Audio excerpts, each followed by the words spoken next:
하나님의 역사는 시시때때로 어느 때나 어느 순간이나 일어나는 것 같아요. 어저께 사실은 저는 우리 교회는 이제 강해 설교가 아니면 절기 설교입니다. 이제 교회력에 의한 절기. 근데 이번 주가 사랑에 대한 말씀들이 이번 주 절기에 해당되는 말씀들이에요. 그래서 이제 말씀을 보고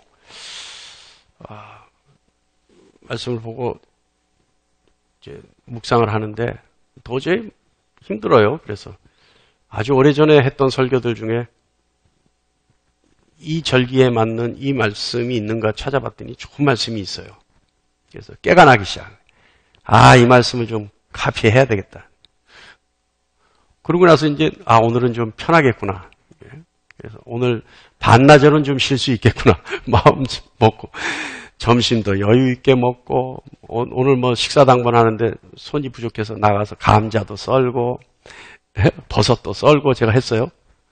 교회 청소도 오래간만에 하고 막 시간을 그렇게 보내고 나서 설교 준비를 하려는데 그전까지 아침에 읽었던 그 말씀이 아주 좋았는데 갑자기 마음에 안 드는 거예요. 하나도 눈에 안 들어오고 앞뒤가 안 맞는 거예요.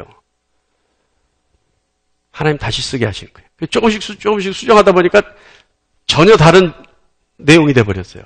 새로 쓰시게 한 거예요. 그래서 하나님 이렇게 게으름 피우지 못하게 하시는구나. 좀 한번 좀 쓰게 해주면 되는데 그것도 못하게 하시는구나. 나한테는 왜 이러실까. 그래서 어저께 밤 12시가 다 돼서 완성이 됐어요. 그래서 하나님 절대 철저하신 분이구나 생각을 했어요. 여러분 세상은 빛의 속도로 지나갑니다. 화살같이 지나간다는 얘기죠. 그만큼 빠르요. 광속이에요, 광속. 시간의 흐름은 광속이에요. 그죠? 어떤 때는요, 잠깐 한눈 팔면 그냥 도태될 것 같은 불안감에 쌓일 때도 있어요. 너무 빨리 가니까. 제가 스마트폰을 처음 샀을 때 그랬어요. 처음에 제가 스마트폰 나온 지 한 10년 됐나요? 10년 됐는데 스마트폰 처음 나왔을 때 안 살려고 그랬어요. 왜냐하면 제 전화번호가 좋잖아요. 스마트폰으로 바꾸면 전화번호를 바꿔야 된대.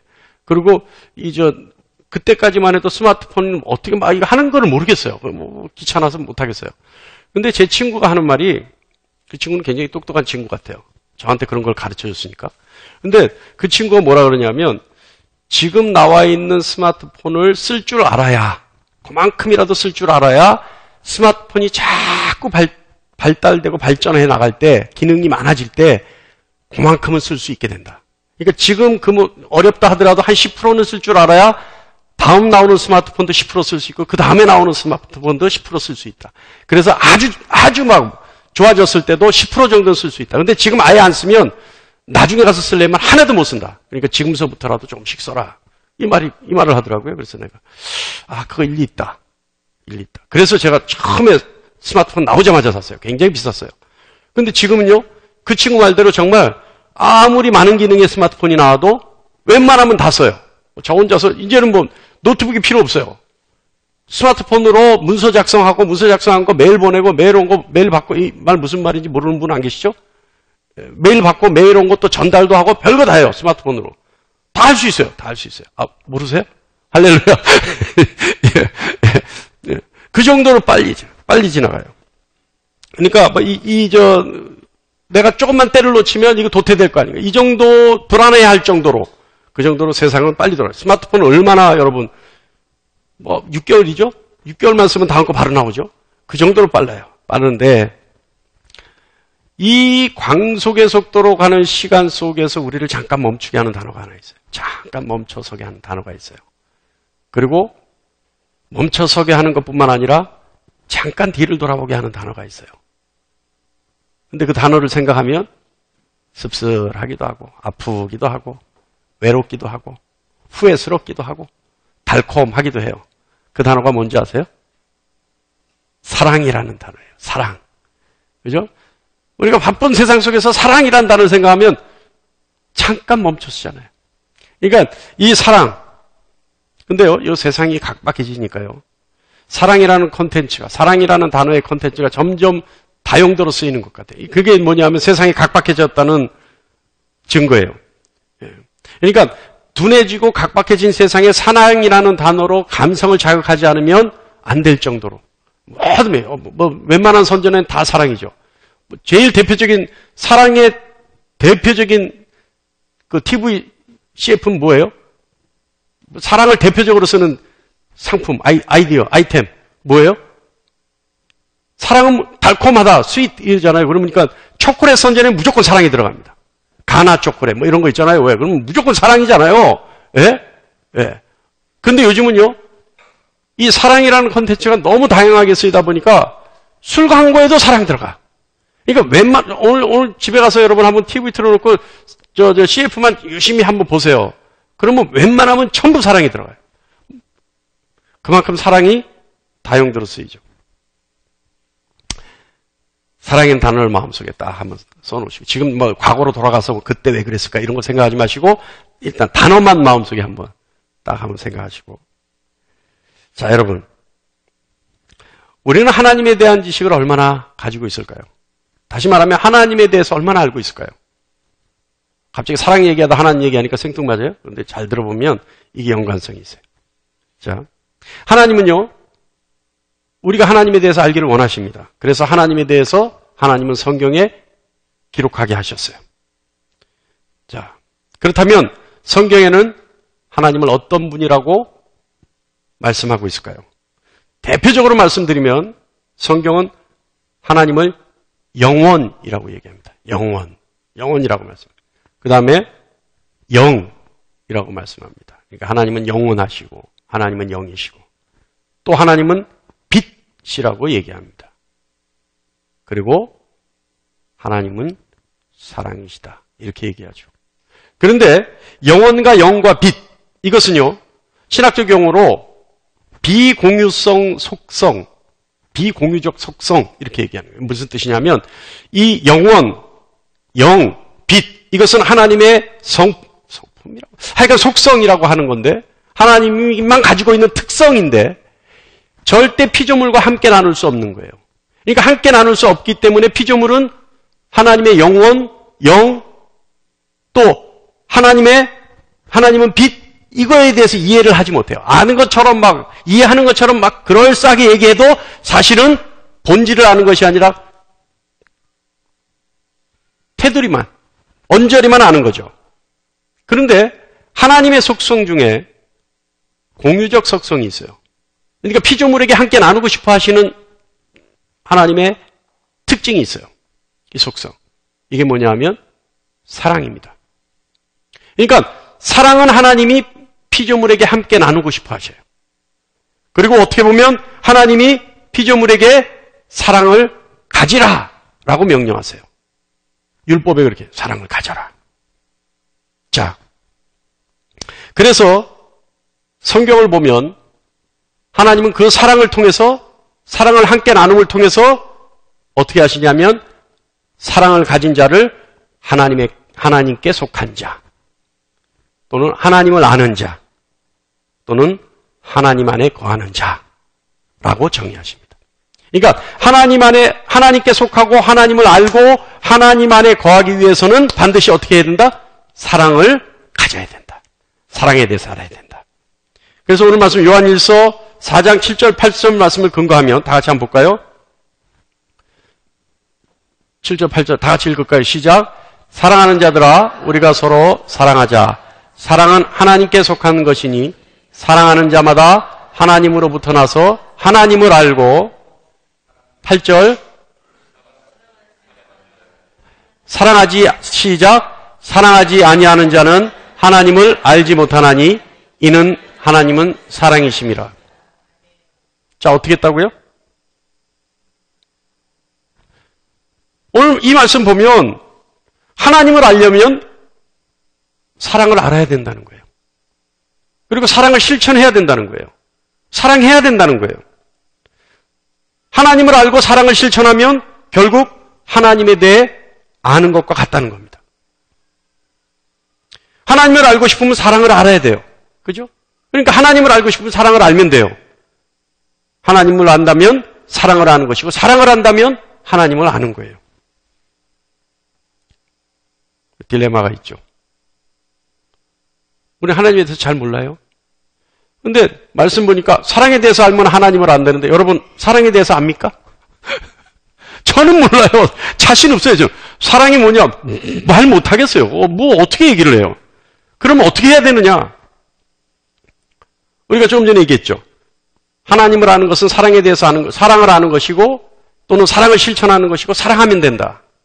하나님에 대해서 알려고 하는데 하나님에 대해서 모르겠고 사랑을 하려고 하는데 사랑에 대해서 모르겠고 그죠? 그럼 사랑을 어떻게 실천해야 되느냐? 그래서 이런 것들이 어려우니까 굉장히 애매하니까 루터는 뭐라 그랬냐면 하나님을 사랑하려면 하나님을 경외해야 된다. 다시 말하면 반드시 바꿔서 얘기하면 하나님을 경외하는 것이 곧 하나님을 사랑하는 것이다. 그러니까 마틴 루터는 그렇게 정의를 했어요. 하나님 사랑하는 방법을 하나님 사랑하면 하나님 사랑한다면 하나님을 경외하고 신적인 두려움을 갖고 하나님에 대해서 신적인 두려움을 갖는 사람은 곧 그 사람이 하나님을 사랑하는 사람이다. 이렇게 정의했단 말이에요.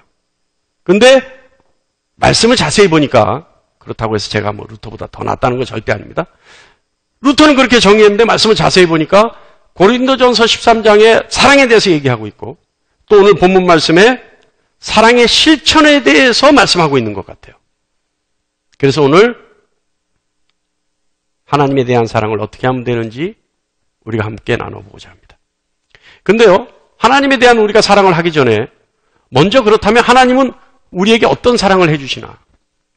그럼 하나님이 우리에게 해주신 사랑은 어떤 것이 있는가? 많은 것이 있습니다만 대표적인 것을 제가 몇 가지만 뽑아봤어요. 어떤 거냐 하면 하나님의 사랑의 표현은 하나님은 후회하시고 아파하신다는 거예요. 하나님은 후회하시고 아파하는 것을 보니까 하나님이 우리를 사랑하시구나 라고 느낄 수 있다는 겁니다. 여러분, 우리 어머니가 항상 그래요. 옛날에 그랬어요.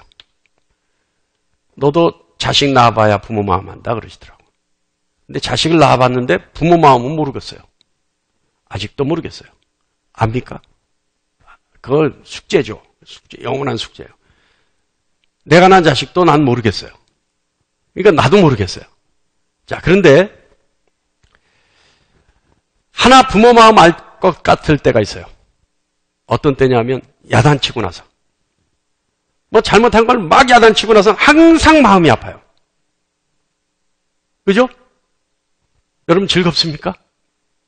자녀 야단치고 나서 즐거운 거예요? 아닐 거예요. 그런 분 안 계세요. 항상 마음 아파요. 좀 참을 걸 괜히 그랬다.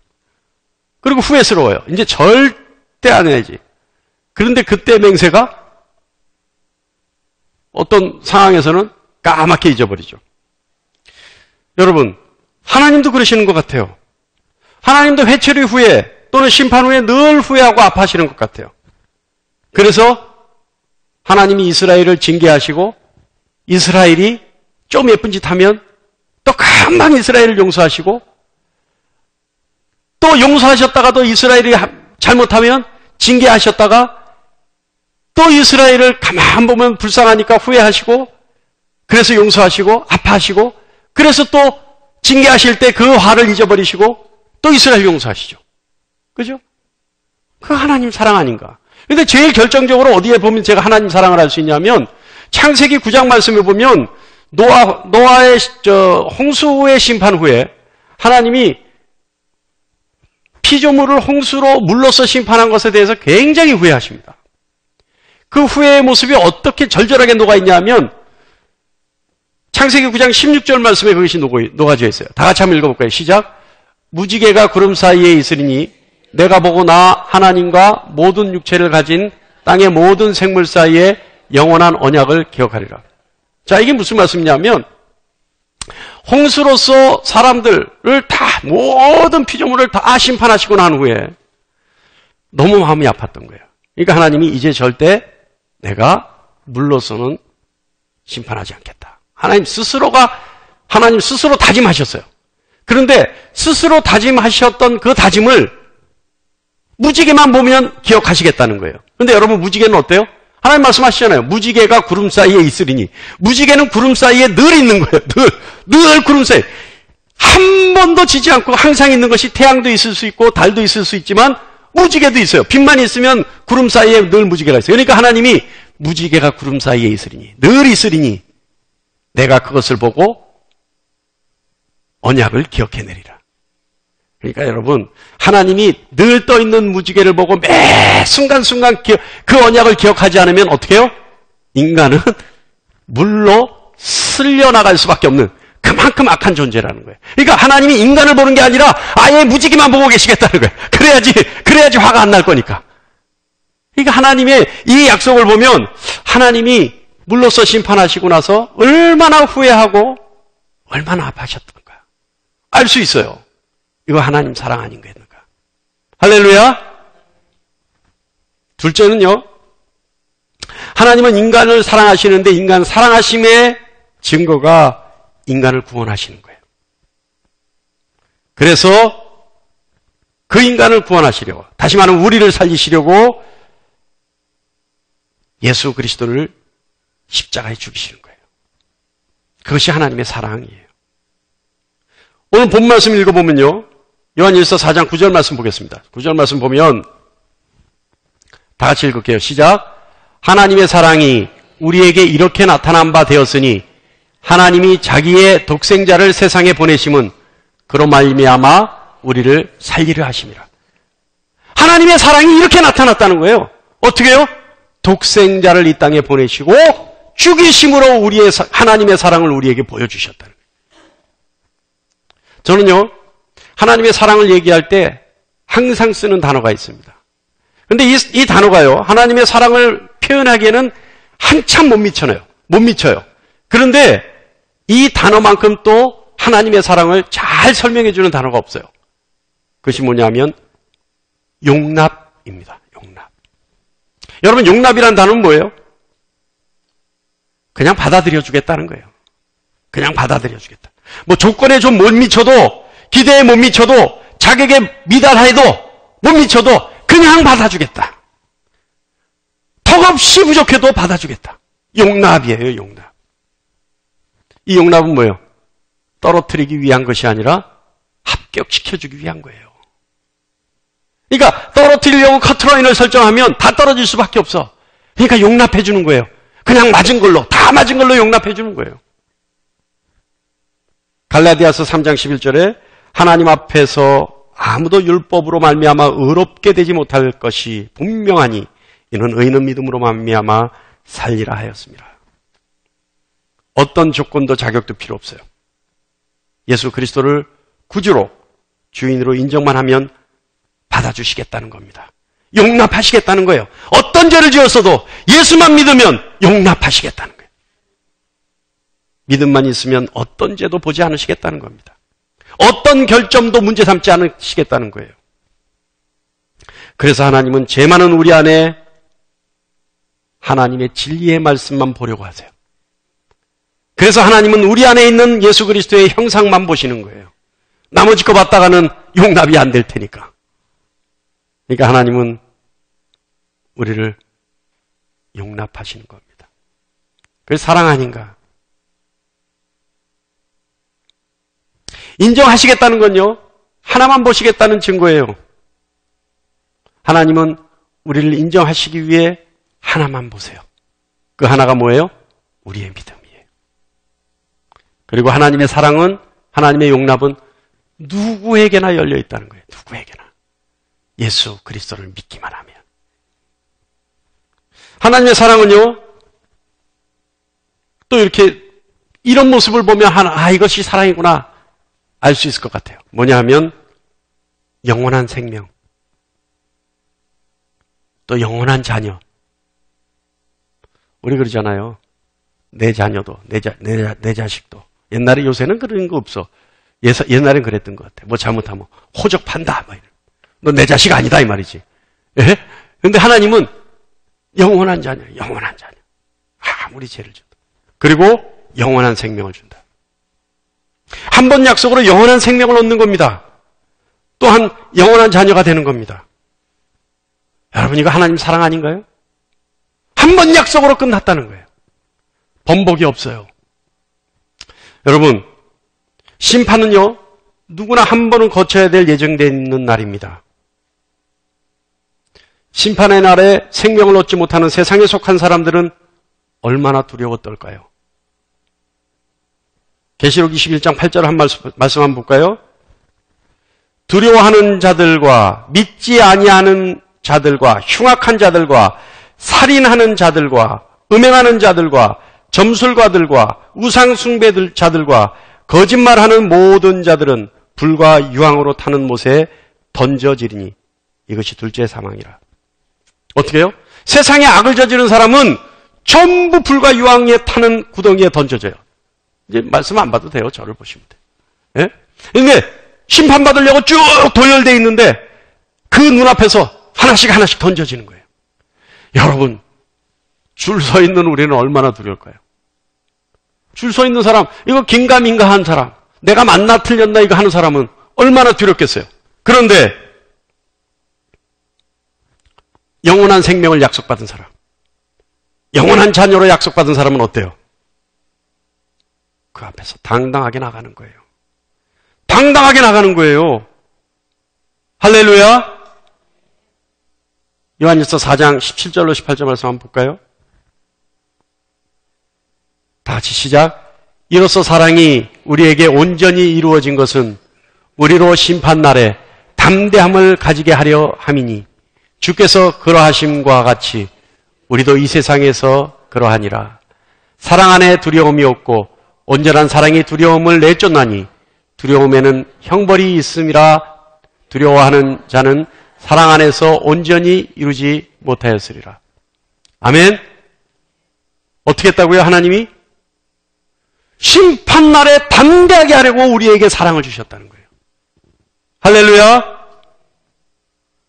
하나님께 속한 자, 하나님으로부터 영원한 생명을 약속받은 자, 하나님의 영원한 자녀인 것을 증거받은 자는 두려워하지 않습니다. 두려워할 수가 없습니다. 자, 이것이 하나님의 사랑 아닌가? 그런데요, 하나님의 사랑을 다 쓸 수는 없어요. 그런데 대표적으로 제가 이거 하나님의 사랑인 것 같아. 이거 하나님의 사랑이야. 그래서 여러분과 함께 나누는 겁니다. 여러분 어때요? 동의하세요?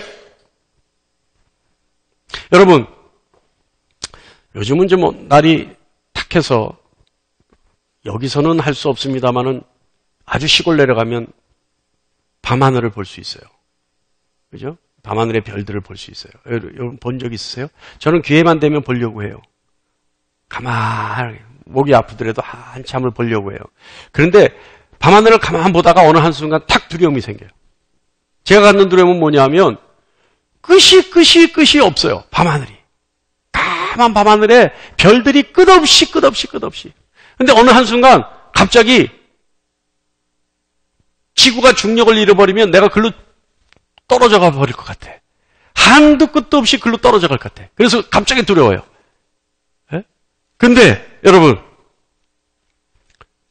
사람들은요, 우주가 너무 크니까 이거는 신이 만든 게 아니라고 얘기해요. 그러니까 너무 광대하니까 신이 만든 게 아니다. 그러니까 막 과학적으로 그걸 풀려고 해요. 근데 우리는 어때요? 하나님이 만드신 거예요. 그런데 우리가 주장하는 진리가 하나님이 그것을 만드셨는데 하나님이 그것을 만드신 것이 맞다면 그 하나님은 얼마나 큰 하나님이에요. 얼마나 큰 능력을 가지고 계신 분이에요. 그 어떤 것도 부족함이 없는 분이에요. 그죠? 우주를 만들 정도로 능력이 있고 다 가지고 계신 분이니까. 그런데 여러분 질문 하나 할게요.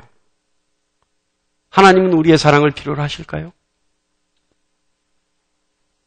자, 여기서 또 이제 갈등이 생깁니다. 맞다 그럴까? 아니다 그럴까? 하나님 우리의 사랑을 필요로 하실까요? 뭐 찍어도 50%인데 뭐. 오늘은 뭐 금요기도에 아니니까 손 들라고 얘기는 안 하겠습니다. 손가락은 한번 들어보세요. 근데요, 기가 막힐 노릇이 하나님이 우리의 사랑을 필요로 하신다는 거예요. 아무것도 필요 없고 모든 것이 자족하신 분이 우리의 사랑을 필요로 하신다는 거예요. 그래서 신명기 6장 5절에 너는 마음을 다하고 뜻을 다하고 힘을 다하여 내 하나님 여호와를 사랑하라. 왜? 마음을 다한다는 건 뭘 다한다는 거예요? 온통 내 생각을 하나님을 사랑하는 걸로 채우라는 겁니다. 뜻을 다한다는 건 뭐예요? 내 의지예요. 내 의지를 하나님 사랑하게 하려고 의지를 가지라. 힘이라는 건 뭡니까? 육신의 능력이에요. 그러니까 이게 뭐냐면 마음을 다하고 뜻을 다하고 힘을 다한다는 것은 생각을 다하고 의지를 다하고 네 육신의 능력을 다해서 하나님을 사랑하라. 다시 말하면 전인적으로 하나님을 사랑하라. 그죠? 자, 그러면 어떻게 하면 되느냐? 하나님을 사랑해야 되는데 마음을 다하고 뜻을 다하고 힘을 다한 이 하나님을 사랑해야 되는데 어떻게 하면 되느냐? 어떻게 하면 될까요? 첫 번째는요. 하나님의 사랑을 인정하면 됩니다. 다시 말하면 하나님의 사랑을 인정한다는 것은 바로 예수 그리스도를 구주로 시인하는 겁니다. 요한일서 4장 15절과 16절 말씀 보면요. 우리 다 같이 한번 볼까요? 누구든지 예수를 하나님의 아들이라 시인하면 하나님이 그의 안에 거하시고 그도 하나님 안에 거하시느니라. 하나님이 우리를 사랑하시는 사랑을 우리가 알고 믿었노니 하나님은 사랑이라. 사랑 안에 거하는 자는 하나님 안에 거하고 하나님도 그 안에 거하시느니라. 아멘. 자, 이제 풀어볼게요. 이 말씀이 무슨 말씀이냐면. 자, 여러분. 하나님은 사랑이시다. 자, 이제 쭉 열거합니다. 그러면 여러분 딱딱딱딱 대입해서 여러분 생각만 하시면 돼요. 하나님은 사랑이시다. 그리고 사랑이신 하나님은 우리를 사랑하신다. 하나님이 우리를 사랑하신다고 아는 것이 믿음이다. 됐습니까? 여기까지? 됐습니까? 하나님의 사랑에 믿음이 있는 자는 하나님의 사랑 안에 거하는 자가 된다. 이거 조금 전에 말씀을 다 해석한 거예요, 그냥. 맞죠? 하나님의 사랑 안에 거하는 자는 하나님 안에 거하는 자가 된다. 자, 여기까지 됐습니까? 오케이, 됐습니까? 그럼 15절 말씀 보면요. 15절 말씀 보면 누구든지 예수 그리스도를 하나님의 아들이라 믿는 자는 하나님 안에 거하는 자가 된다. 그죠? 또한 하나님도 그 안에 거하시게 된다. 그러므로 하나님 안에 거하기 위해서 예수를 하나님의 아들이라고 믿는 것, 그것이 바로 하나님을 사랑하는 것이고 하나님을 사랑하는 것이면 하나님 안에 거하는 것이 된다.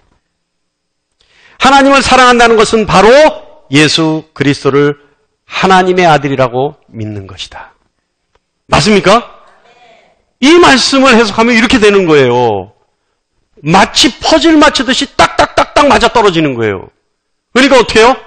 하나님은 사랑이시고 하나님의 사랑을 아는 것이 하나님을 아는 것이고 사랑을 알면 하나님 안에 거하는 것이고 사랑을 아는 자에게는 하나님도 그 안에 거하시고 그런데 또 말씀 보니까 예수 그리스도를 하나님의 아들이라 믿으면 하나님 안에 거하는 것이 되고 하나님 안에 그 믿음을 가지면 하나님도 그 안에 거하게 되고 그렇다면 결국은 공통분모가 뭐예요? 사랑이고 하나님의 아들이고 공통분모는 하나님 안에 거하는 거예요. 그죠? 그렇게 되죠. 그러니까 결국은 하나님을 사랑한다는 것은 하나님 안에 거하는 것이고 하나님 안에 거하기 위해서는 예수 그리스도를 하나님의 아들이라고 믿는 것이다. 그렇다면 사랑은 곧 하나님의 아들로서 예수 그리스도를 믿는 것이다. 이해하십니까? 이거예요, 이거. 사랑하는 여러분, 우리는 하나님 사랑하는 것 무척이나 어려운 일인 줄 알았어요. 마음을 다하고 뜻을 다하고 힘을 다하여 하나님 사랑하라. 명령하셨으니까 그렇게 해야 되는 줄 알았어요. 전인적으로 노력해서 죽도록 하나님 사랑해야 되는 줄 알았어요. 그런데 구체적인 방법 몰랐어요. 그래서 안타까웠습니다. 그러나 다름이 아니었어요. 바로 예수 그리스도를 하나님의 아들이라 시인하고 믿는 것. 그 어떤 유혹에도 온 힘을 다해 생명을 다해 예수 그리스도를 믿는 것. 이것이 바로 하나님 사랑하는 겁니다. 할렐루야. 자, 우리가 할 수 있는 하나님에 대한 사랑의 실천, 하나님을 사랑하는 방법도 하나가 있어요. 그것이 뭐냐 하면 순종입니다. 요한일서 3장 24절 말씀 볼까요? 시작. 그의 계명을 지키는 자는 주 안에 거하고 주는 그의 안에 거하시나니 우리에게 주신 성령으로 말미암아 그가 우리 안에 거하시는 줄을 우리가 아느니라. 할렐루야.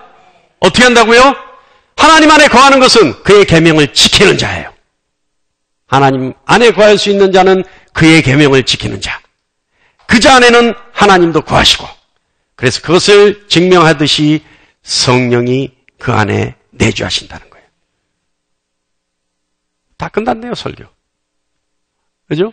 할렐루야. 하나님의 계명을 지키는 자, 그런 사람은 예수 안에 거하는 자입니다. 또한 그 사람에게는 예수님이 거하여 주십니다. 이를 증명하듯이 성령이 그 사람 안에 거하게 되는 겁니다.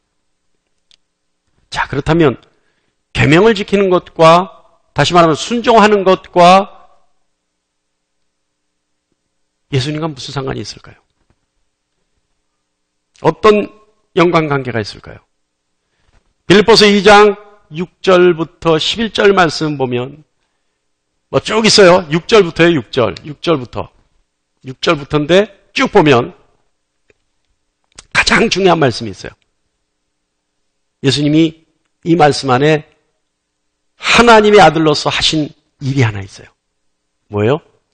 죽기까지 순종하셨어요. 죽기까지 순종하셨어요.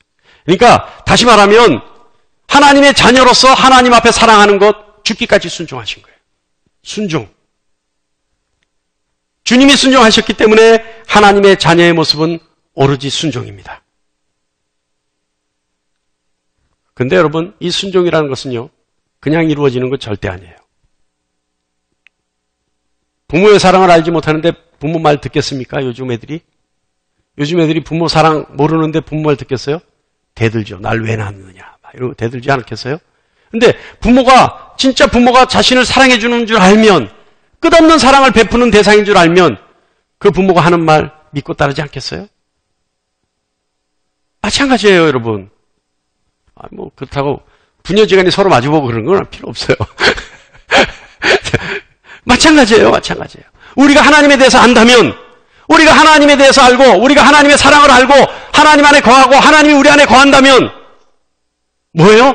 그래서 우리가 영원한 생명을 갖고, 우리가 영원한 자녀가 됐다면, 우리에게서 나오는 모습은 뭐예요? 순종이라는 거예요. 순종이라는 거예요. 하나님의 사랑을 아는 사람은 하나님에 대한 지식이 바른 사람입니다. 하나님에 대한 지식이 바른 사람은 그리스도인입니다. 그리스도인의 순종은 사랑을 온전히 하는 것이고 하나님에 대한 사랑의 표현입니다. 요한일서 2장 5절 말씀 볼까요? 요한일서 2장 5절 말씀 시작. 누구든지 그의 말씀을 지키는 자는 하나님의 사랑이 참으로 그 속에서 온전하게 되었나니 이로써 우리가 그의 안에 있는 줄을 아노라. 할렐루야. 하나님의 말씀을 지키는 자는 그 사랑이 그 안에 온전히 있는 줄 안다.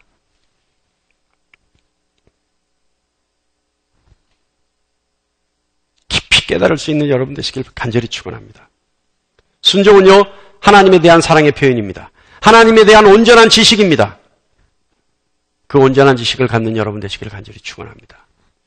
마지막으로 이거는 하나님에 대한 사랑이 아닌 것 같은데 하나님에 대한 사랑의 결과가 이 모습이 나와요. 그렇기 때문에 하나님에 대한 사랑으로 포함시키고 싶어요. 뭐냐 하면 하나님을 사랑하는 자는 하나님을 사랑하는 것 같이 이웃을 사랑하는 겁니다. 이것이 하나님 사랑입니다. 마태복음 22장 39절 말씀에 둘째도 이와 같으니 내 이웃을 내 자신과 같이 사랑하라. 할렐루야. 그럼 어떻게 하면 될까요, 여러분? 내 이웃을 내 몸과 같이 사랑하면 어떻게 하면 될까요? 예? 어떻게 하면 돼요? 이것도 또 헷갈리는 거예요. 어떻게 하면 되느냐? 어떻게 하는 것이 이웃에 대한 사랑이냐? 자, 여러분 빨리 생각해 보세요. 제가 자꾸 반복해서 물을 때는 생각해 보라는 시간을 주는 거예요. 그러니까 여러분 생각해 보셔야지. 예? 어떻게 하면 될까? 막 갖다가 퍼주면 될까? 예? 마태복음 7장 12절 말씀에 있습니다. 다 같이 시작.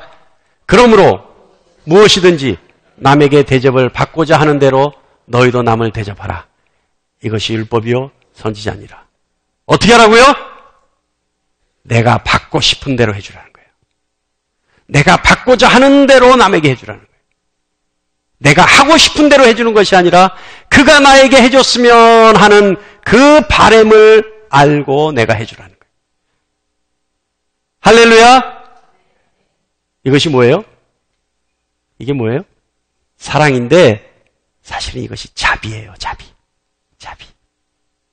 그래서 주님이 착한 사마리아인의 주님이 비유를 들고 제자들에게 서기관들에게 물으시잖아요. 누가 내 이웃이냐?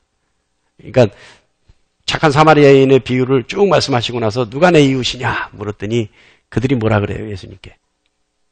자비를 베푼 자니이다 그래요. 그러니까 너도 가서 이와 같이 하라. 그죠? 이건 뭐예요?